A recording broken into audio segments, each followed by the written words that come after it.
ಸ್ನೇಹಿತರೆ, ತ್ರಿಭಾಷಿ ಮೀಡಿಯಾಗೆ ಸ್ವಾಗತ ಸುಸ್ವಾಗತ.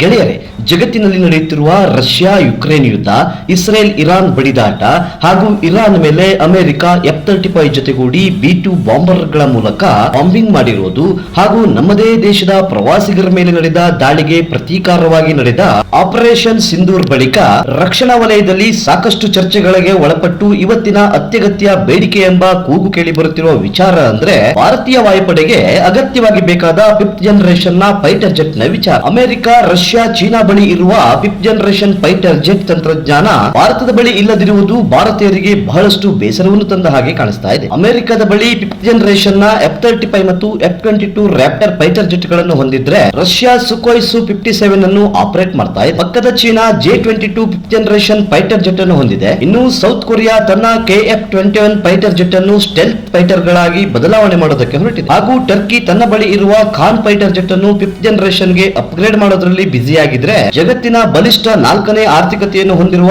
ಪಕ್ಕದಲ್ಲಿಯೇ 3 ಶತ್ರು ರಾಷ್ಟ್ರಗಳನ್ನು ಹೊಂದಿರುವ ಭಾರತದ ವಾಯುಪಡೆಗೆ ಇನ್ನೂ 5th ಜನರೇಷನ್ ಫೈಟರ್ ಜೆಟ್ ಅನ್ನು ಹೊಂದಿಲ್ಲ ಅನ್ನೋದು ಬೇಸರದ ಸಂಗತಿ. ಆದರೆ ಈ ಮಧ್ಯೆ ಬೇಸರಕ್ಕೆ ಒಂದು ಪರಿಹಾರ ಸಿಕ್ಕಿದ ಹಾಗೆ ಕಾಣಿಸ್ತಾ ಇದೆ. ಈ ಬಗ್ಗೆ ರಕ್ಷಣಾ ವಲಯದಲ್ಲಿ ಸಾಕಷ್ಟು ಚರ್ಚೆಗಳು ಆಗ್ತಾ ಇದ್ದು, ಭಾರತದ ವಾಯುಪಡೆ ಹೊಂದಲಿರುವ ಭಾರತದ ಮಹತ್ವಾಕಾಂಕ್ಷೆಯ ಬಹುನಿರೀಕ್ಷಿತ ಆಮ್ಕಾ 5th ಜನರೇಷನ್ ಫೈಟರ್ ಜೆಟ್ ನ ಪ್ರಾಜೆಕ್ಟ್ 2030ರ ಆರಂಭದಲ್ಲಿ ಭಾರತದ ಬತ್ತಳಿಕೆಗೆ ಸೇರ್ಪಡೆಯಾಗಲಿರುವ ಆಮ್ಕಾ ಜಗತ್ತಿನಲ್ಲಿ ಇರುವ ಎಲ್ಲಾ 5th ಜನರೇಷನ್ ಫೈಟರ್ ಜೆಟ್ ಗಳಿಗಿಂತ ಸುಧಾರಿತ ಮಾದರಿಯಾಗಿರಲಿದೆ. ಹೀಗಾಗಿನೇ ಇದು 5.5 ಅಥವಾ 6th ಜನರೇಷನ್ ಟೆಕ್ನಾಲಜಿಯನ್ನು ಹೊಂದಿರಲಿದೆ ಅಂತ ಹೇಳಲಾಗ್ತಾ ಇದೆ. ಹಾಗಾದ್ರೆ ಈ ಆಮ್ಕಾ ಯೋಜನೆಯ ವಿಶೇಷತೆಗಳೇನು ಮತ್ತು ಈ 5th ಜನರೇಷನ್ ಫೈಟರ್ ಜೆಟ್ ನ ಕೆಪಬಿಲಿಟಿ ಮತ್ತು ತಾಕತ್ತು ಏನು ಅನ್ನೋದನ್ನ ನಾವಿಲ್ಲಿ ನೋಡೋಣ.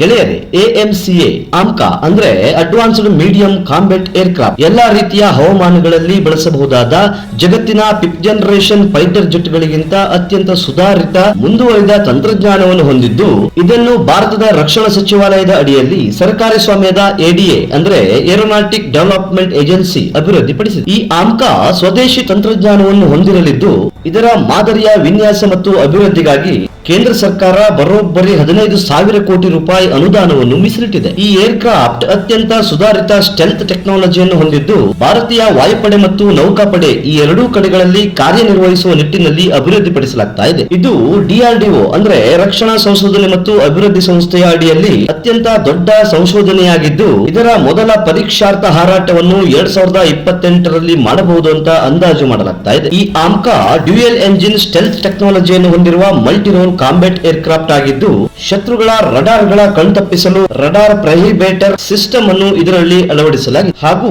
ಏರ್ ಟು ಏರ್ ಮತ್ತು ಏರ್ ಟು ಗ್ರೌಂಡ್ ಕಾರ್ಯಾಚರಣೆಗೆ ಬೇಕಾದ ಮುಂದುವರಿದ ಟೆಕ್ನಾಲಜಿಯನ್ನು ಕೂಡ ಅಳವಡಿಸಲಾಗಿದೆ. ಈ ವಿಮಾನದ ಅಂದಾಜು ತೂಕ 27 ಟನ್ಗಳಾಗಿದ್ರೆ, ಈ ವಿಮಾನ ಗಂಟೆಗೆ ಮ್ಯಾಕ್ 2 ವೇಗದಲ್ಲಿ ಚಲಿಸುವ ತಾಕತ್ತನ್ನು ಹೊಂದಿದೆ. ಕ್ಷಿಪಣಿಗಳನ್ನು, ಬಾಂಬ್ಗಳನ್ನು ಸಾಗಿಸಲು ಇನ್ಬಿಲ್ಟ್ ವೆಪನ್ ಕ್ಯಾರಿಯರ್ ಟೆಕ್ನಾಲಜಿಯನ್ನು ಕೂಡ ಇದು ಹೊಂದಿರಲಿದೆ. ಇಷ್ಟೆಲ್ಲಾ ತಂತ್ರಜ್ಞಾನಗಳನ್ನು ಹೊಂದಿರಲಿರುವ ಆಮ್ಕಾ ಸ್ವದೇಶಿ ತಂತ್ರಜ್ಞಾನದೊಂದಿಗೆ ಭಾರತದಲ್ಲೇ ತಯಾರಾಗಲಿರುವುದರಿಂದ ಭಾರತದಲ್ಲಿಯೇ ತಯಾರಾದ ಮೊದಲ 5th ಜನರೇಷನ್ ನ ಫೈಟರ್ ಜೆಟ್ ಅನಿಸಿಕೊಳ್ಳಲಿದೆ. ಸದ್ಯದ ಪರಿಸ್ಥಿತಿಯಲ್ಲಿ ಭಾರತೀಯ ವಾಯುಪಡೆಯ ಕಡೆ ನೋಡಿದ್ರೆ, ವಾಯುಪಡೆ ಹೊಂದಿರುವ 4th ಜನರೇಷನ್ ನ ಫ್ರಾನ್ಸ್ ನ ಡಸಾಲ್ಟ್ ನಿರ್ಮಿತ ರಫೇಲ್ ಅತ್ಯಾಧುನಿಕ ಫೈಟರ್ ಜೆಟ್ ಆಗಿ ಕಾಣಿಸ್ತಾ ಇದೆ. ಹೀಗೆ ನೋಡಿದ್ರೆ ಭಾರತದ ಬಳಿ ಕೇವಲ 1645 ಯುದ್ಧ ವಿಮಾನಗಳನ್ನು ಹೊಂದಿದ್ರೆ, ವಿಶ್ವದ ದೊಡ್ಡಣ್ಣ ಅಮೆರಿಕ 13,000ಕ್ಕಿಂತ ಹೆಚ್ಚು ಯುದ್ಧ ವಿಮಾನಗಳನ್ನು ಹೊಂದಿದೆ. ರಷ್ಯಾದ ಬಳಿ 4,200ಕ್ಕೂ ಹೆಚ್ಚು ಯುದ್ಧ ವಿಮಾನಗಳಿವೆ. ಹಾಗೂ ನೆರೆಯ ಚೀನಾದ ಬಳಿ 3,300ಕ್ಕಿಂತ ಹೆಚ್ಚು ಯುದ್ಧ ವಿಮಾನಗಳಿವೆ. ಹೀಗೆ ಹೋಲಿಕೆ ಮಾಡಿ ನೋಡಿದ್ರೆ ನಮ್ಮಲ್ಲಿನ ಯುದ್ಧ ವಿಮಾನಗಳ ಸಂಖ್ಯೆ ಸಾಕಷ್ಟು ಕಡಿಮೆ ಅನಿಸಿಕೊಳ್ಳುತ್ತೆ. ಮುಂದುವರಿದ ಜಗತ್ತಿನ ಯುದ್ಧಗಳಲ್ಲಿ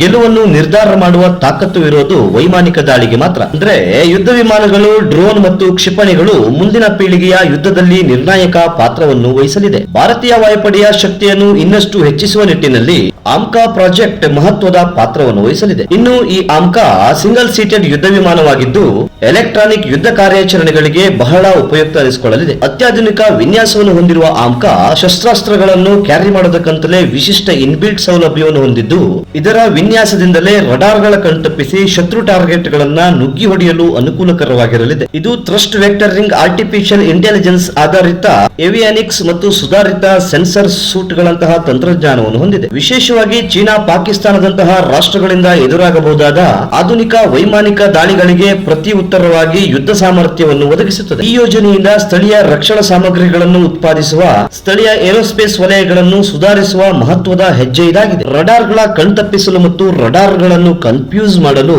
ಲೋ ರಡಾರ್ ಕ್ರಾಸ್ ಸೆಕ್ಷನ್ ವಿನ್ಯಾಸವನ್ನು ಹೊಂದಿರಲಿದೆ. ಈ ಆಮ್ಕಾದ ಇನ್ನಷ್ಟು ವಿಶೇಷತೆಗಳನ್ನು ನಾವು ನೋಡೋದಾದ್ರೆ,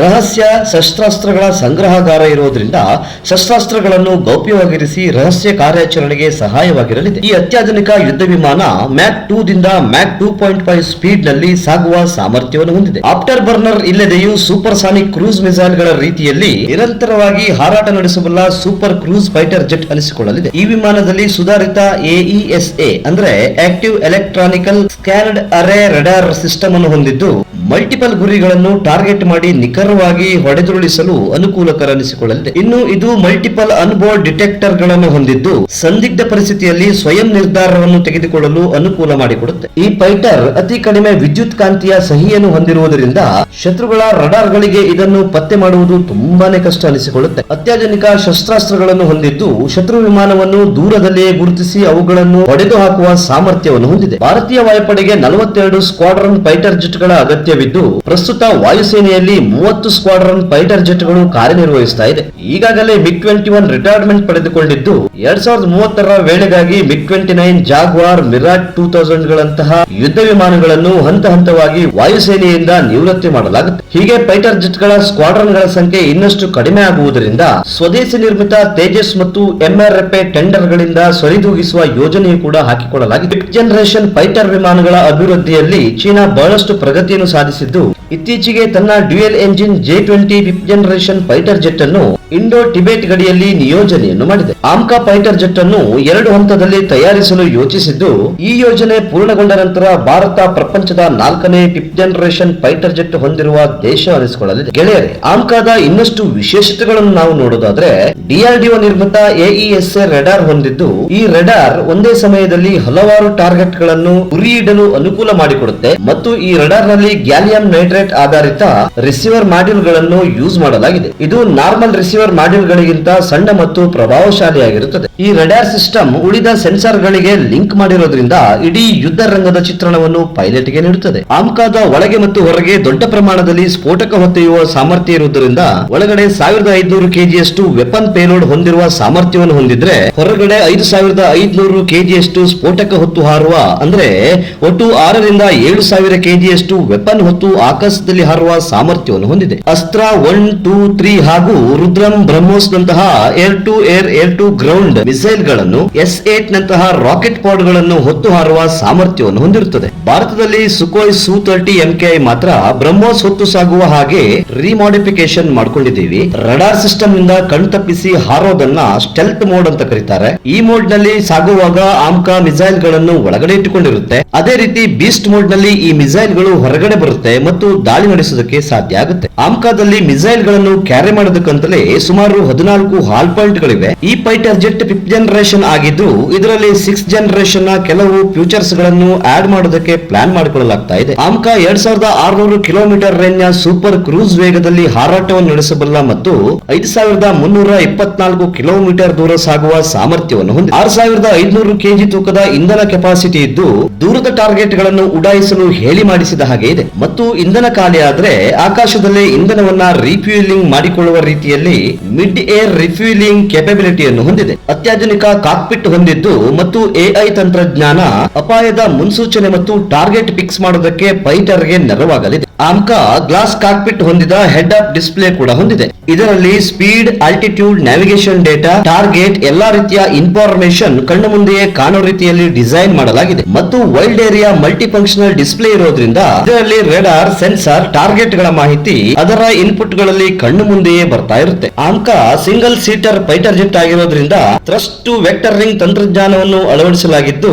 ಎಲೆಕ್ಟ್ರಾನಿಕ್ ಪೈಲಟ್ ಅನ್ನೋ ಇನ್ನೊಂದು ಟೆಕ್ನಾಲಜಿಯನ್ನು ಕೂಡ ಅಳವಡಿಸಲಾಗಿದೆ. ಪೈಲಟ್ ಗೆ ಶೀಘ್ರ ಡಿಸಿಷನ್ ತೆಗೆದುಕೊಳ್ಳೋದಕ್ಕೆ ಇದು ಹೆಲ್ಪ್ ಆಗಲಿದೆ. ಥ್ರಸ್ಟ್ ವೆಕ್ಟರಿಂಗ್ ಟೆಕ್ನಾಲಜಿ ಅಂದ್ರೆ ಇಂಜಿನ್ ನ ನಾಜಿಲ್ ಅನ್ನ ಬೇಕಾದ ಕಡೆ ತಿರುಗಿಸೋದು. ಇದರಿಂದ ಜೆಟ್ ಅನ್ನು ಯಾವ ಕಡೆ ಬೇಕಾದರೂ ಸಡನ್ ಆಗಿ ತಿರುಗಿಸಲು ಸಾಧ್ಯ ಆಗುತ್ತೆ ಮತ್ತು ಮೆನವರಿಂಗ್ ಹಾಗೂ ಕಡಿಮೆ ಜಾಗದಲ್ಲಿ ಟೇಕ್ ಆಫ್ ಮಾಡೋದಕ್ಕೆ ಸಹಾಯ ಆಗುತ್ತೆ. ಡೀಪ್ ಸ್ಟ್ರೈಕ್ ಕೇಪಬಿಲಿಟಿಯನ್ನು ಇದರಲ್ಲಿ ಅಳವಡಿಸಿದ್ದು, ಇದರಿಂದ ಫೈಟರ್ ಜೆಟ್ ಗಳಿಗೆ ಫೈನಲ್ ಸ್ಟ್ರೈಕ್ ಮಾಡೋದಕ್ಕೆ ಗ್ರೌಂಡ್ ನಿಂದ ಸಪೋರ್ಟ್ ಬೇಕಾಗುತ್ತದೆ ಮತ್ತು ಕೆಲವೊಮ್ಮೆ ಟಾರ್ಗೆಟ್ ಕನ್ಫರ್ಮ್ ಮಾಡಿಕೊಳ್ಳೋದಕ್ಕೆ ಏರ್ ಬೋರ್ನ್ ವಾರ್ನಿಂಗ್ ಸಿಸ್ಟಮ್ ಅವಾಕ್ಸ್ ಇವುಗಳ ಹೆಲ್ಪ್ ಕೂಡ ಬೇಕಾಗುತ್ತೆ. ಈ ವಿಮಾನ ಡೀಪ್ ಸ್ಟ್ರೈಕ್ ಕೆಪಬಿಲಿಟಿ ಹೊಂದಿರೋದ್ರಿಂದ ಯಾವುದೇ ಸಹಾಯ ಇಲ್ಲದೆ ಸ್ವತಂತ್ರವಾಗಿ ಟಾರ್ಗೆಟ್ ಗಳನ್ನು ಉಡಾಯಿಸುತ್ತೆ. ಈ ಪ್ರಾಜೆಕ್ಟ್ ಭಾರತದ ಸ್ವಾವಲಂಬನೆಯ ಆತ್ಮನಿರ್ಭರತೆಗೆ ಸಾಕ್ಷಿಯಾಗಲಿರುವ ಪ್ರಾಜೆಕ್ಟ್ ಆಗಿರಲಿದೆ. ಇದು ಗೆಳೆಯರೇ, ಭಾರತ ತಯಾರಿ ಮಾಡೋದಕ್ಕೆ ಹೊರಟಿರುವ 5th ಜನರೇಷನ್ ನ ಆಮ್ಕಾ ಫೈಟರ್ ಜೆಟ್ ಬಗೆಗಿನ ಒಂದಷ್ಟು ಮಾಹಿತಿ. ಇನ್ನಷ್ಟು ವಿಶೇಷಗಳ ಜೊತೆ ಮುಂದಿನ ಸಂಚಿಕೆಯಲ್ಲಿ ಮತ್ತೆ ಭೇಟಿ ಆಗ್ತೀನಿ.